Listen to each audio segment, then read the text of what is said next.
Time for true confessions from a first-time father.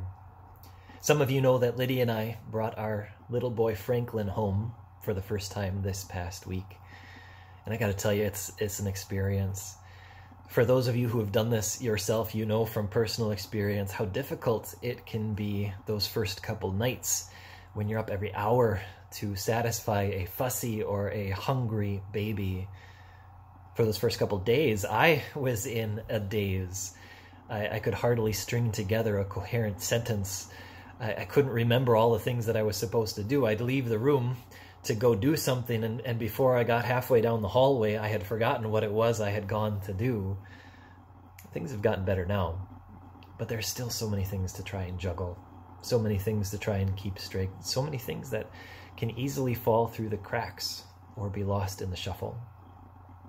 Of course, that's my problem. But in our psalm for today, we have the assurance that God never loses sight of you, that God will never lose you in the shuffle.